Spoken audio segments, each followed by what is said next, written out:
एक बुनियादी चीज़ों पर हमारे डॉक्टर साहब रोशनी डाल रहे थे। समाज जो हमारा है, इस समाज, किसी शायर ने कहा है कि पूरा जिस्म मरज में मुब्तला है, पंबा पंबा बाशत, घाव हर जगह है, इलाज कहां से शुरू किया जाए।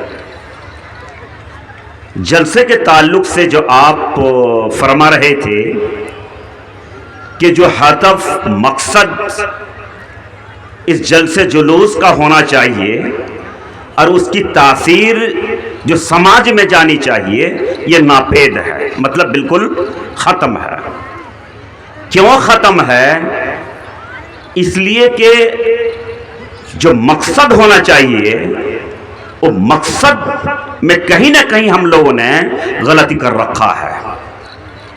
जिनको दावत दी जाती है, जो लोग दावत दे रहे हैं, जो जलसे में आ रहे हैं, तमाम लोग नहीं, तो हम अक्सर लोगों की हालत ये है कि मेले ठेले को सजा लेना है। हालत वही हो रही है। इसलिए जलसे की जो खैर खूबी रहनी चाहिए थी, वो कहीं ना कहीं हमारी उसके नज़र चली जा रही है, बर्बाद हो रही है। समाज इस तरह के जलसे और जुलूस से भलाई की तरफ बढ़ने के बजाय बुराई की तरफ आगे जा रहा है। हाज़रीन, मुकर्रर मोहतरम यहाँ मौजूद हैं।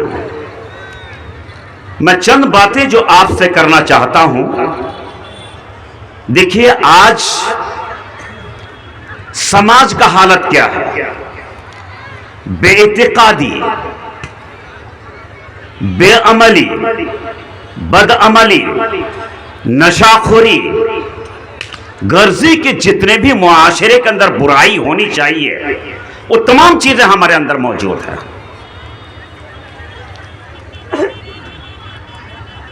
आज जिस गांव में चले जाइए, हमारे नौजवान नमाज को तर्क करना, छोड़ना तो इंसान की बड़ी आदत बन गई है। कोई बड़ी बात नहीं, फला का बेटा नमाजी नहीं है, नमाज नहीं पढ़ रहा है,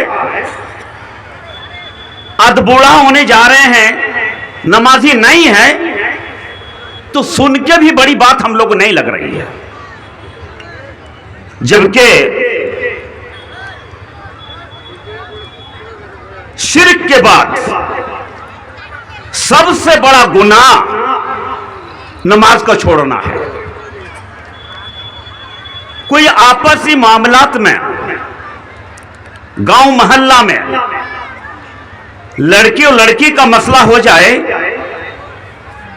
तो हम पंचायत कम से कम कायम करते हैं, 5 लाख रुपए जुर्माना अदा करते हैं। लेकिन यहां उलामा फज़ला मौजूद है, उनको शाहिद बना के कहना चाहता हूं कि नमाज एक जवान और बालिग के लिए कसदन छोड़ना उससे भी महापाप है, जुर्म है शरीयत की निगाह में है।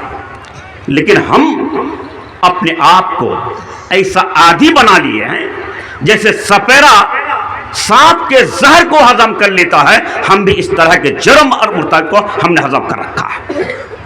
हाज़रीन, किसी समाज के इस्लाह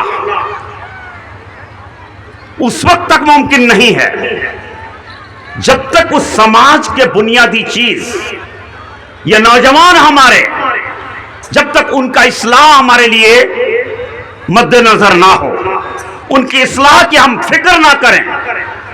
इसलिए कि नौजवान हमारा ये किसी भी कौम और समाज के मजबूत खूंटी हुआ करती है, और वो घर, वो तामीर जिसके मजबूत खूंटी ही अगर खोखला हो जाए, टूटने के गगर पर हो, तो घर टिक नहीं सकता। हमारे समाज में आज मदारिस दीनिया लड़कों के नाम पर, लड़कियों के नाम पर बहुत अल्लाह के फजल कायम है। ये जलसे जुलूस तो एक एक रात में, यही सीमांचल के इलाका में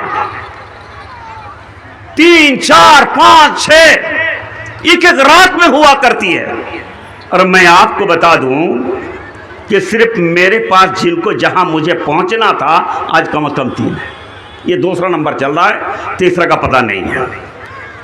उसके बावजूद समाज हमारा जो एक अच्छे गगर पर जाना चाहिए था, सही लाइन इनको मिलनी चाहिए थी, इनका इरादा हो जाना चाहिए था, तहजीब मिलनी चाहिए थी, लेकिन आज वो बदखुल की तरफ ज्यादा हम लोग गामजार हैं।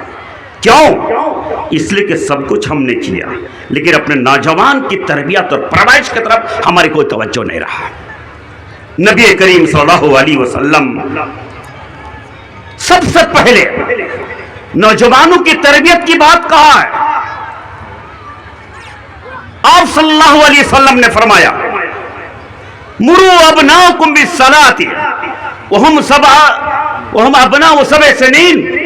लोगों, अपने बच्चे जब परवरिश पा रहा है वहीं से उनको अखलाक की तालीम दो, उन्हें नमाज की तालीम दो, हलाल की तालीम दो, हराम की तालीम दो, तब ये नौजवान जाकर के समाज का एक मजबूत खूंटी बन के खड़ा होगा। नबी करीम सल्लल्लाहु अलैहि वसल्लम के पास एक नौजवान खाने बैठता है। नौजवान खाने में कभी हाथ यहां, कभी उधर से, कभी इधर से। नबी करीम सल्लल्लाहु अलैहि वसल्लम तरबियत दे रहे हैं कि सम्मिल्लाह व कुल बिमा यलीक। बच्चा, गुलाम, नौजवान, तुम अल्लाह के नाम पर खाओ और अपनी तरफ से उसको खाना को शुरू की। ये तरबियत थी नबी का इस्लाम।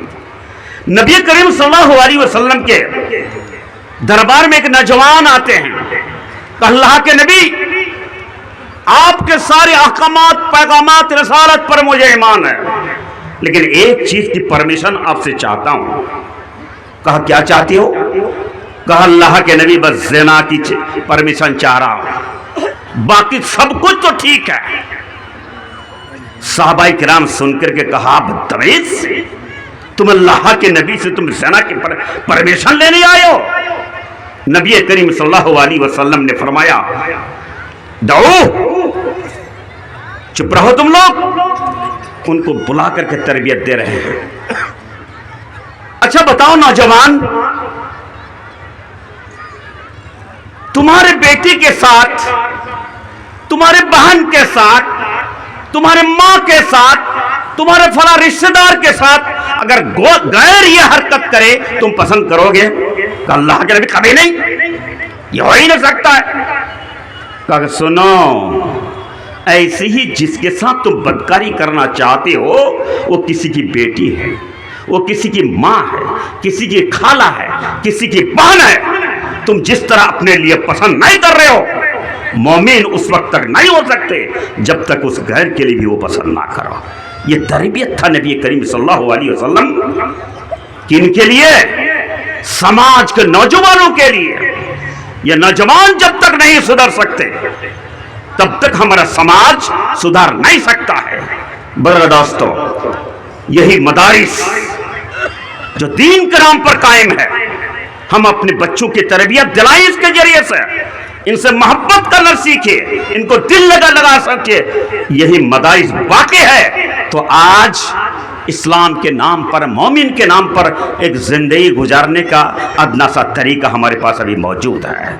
मैं कुल्ली तौर पर ये बात नहीं कह सकता, चूंकि जो मकासद हैं, जो मिलना चाहिए था, जो समाज को जोड़ना चाहिए था, कहीं ना कहीं समाज की दूरी अब तक उसके अंदर बाकी है। बड़ा दोस्तों, मैं आपसे पूछना चाहता हूं और बरात पूछना चाहता हूं, इस मुबारकबाद देने के बावजूद कि अल्लाह के फजल करम से एक बड़ी तादाद आपकी मौजूद है इस जलसे के अंदर, लेकिन आपके नौजवानों, आपके मोहल्ले के नौजवानों को खोज के देखिए दाएं और बाएं, आपको यहाँ नहीं मिलेंगे। कहाँ मिलेंगे?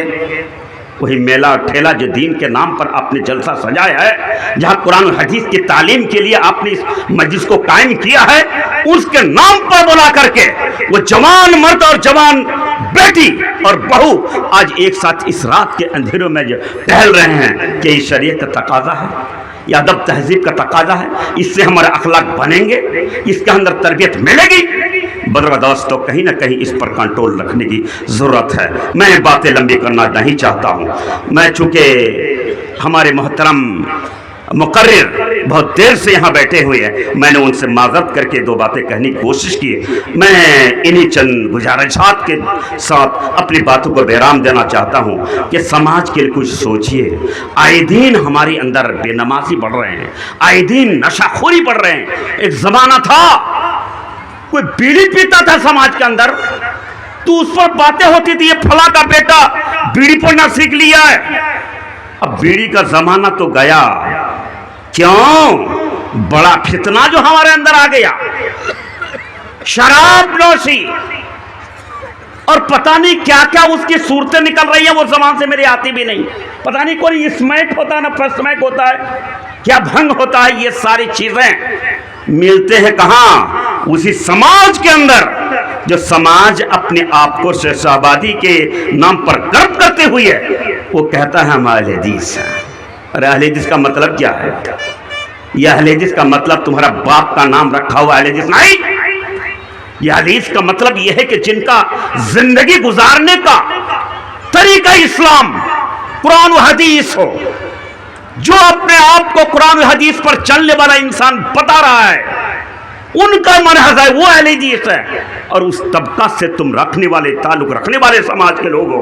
और तुम्हारा तरीका तुम्हारे गांव के 50%, तुम्हारे गांव के 40%, तुम्हारे गांव के 30%, तुम्हारे गांव के 60% नौजवान शराब नोशी में चले जाए, झूठ का तो कोई मामला ही नहीं है। और मैं हैरत ज़दा हूँ उस मौके पर। एक बार पता नहीं कैसे कैसे जो है मोबाइल में ऐसे दबाया तो आवाज़ आ रही, दो सिरसाबादी नौजवान आपस में बात कर रहे हैं। तो कहा कि सुनते हैं कैसा नौजवान लोग बात करते हैं। वल्लाह मैं कह रहा हूं अब सुन नहीं सकते। मदर कदर के सिवा तो कोई लफ्ज निकलता ही नहीं किसी जबान से। कोई भी लफ्ज निकलता है तो मदर पहले होता है उसका, और इससे कोई उनको कर हाथ नहीं। और गोद मौत जो बातें उनसे निकल रही है, बताइए अगर ऐसे हालतों में हमारे नौजवान परवरिश और तरबियत पाए, ये समाज जाएगा कहां दोस्तों? इनके मुस्तकबिल क्या हो सकते हैं? होना तो यही चाहिए था कि हमारे आबा व अजदाद इनके मदारिस नहीं थे, ये पढ़ना लिखना नहीं जाना था। एक मनहज पर कायम होते हुए उनके फर्जंद और बच्चे हम लोग हैं, कुछ अच्छे होने की कोशिश किया है, पढ़ने का मौका मिला है। हमारे बच्चे, हमारे औलाद हमसे भी बड़ा आलिम और अच्छा इंसान बने, यह तरीका होना चाहिए। लेकिन आलिम का बेटा, गाजी का बेटा, हाजी का बेटा शराबी होता जा रहा है, यही तो है संघद से लोहा भसे। आप इसके तरफ तवज्जो दीजिएगा। मेरी बातें जो मेरी आवाज़ टूटी फूटी अल्फाज के जरिए मुख्तसर अंदाज में दे दिया, दिल की एक बातें आपके साथ शेयर करने की कोशिश किया है। अल्लाह के वास्ते इसकी कदर कीजिएगा। अक़ूलु क़ौली हाज़ा वस्तग़फ़िरुल्लाह लिल मुस्लिमीन व सल्लल्लाहु तआला नबियना मुहम्मद व सल्लम। वस्सलामु अलैकुम व रहमतुल्लाहि व बरकातुहू।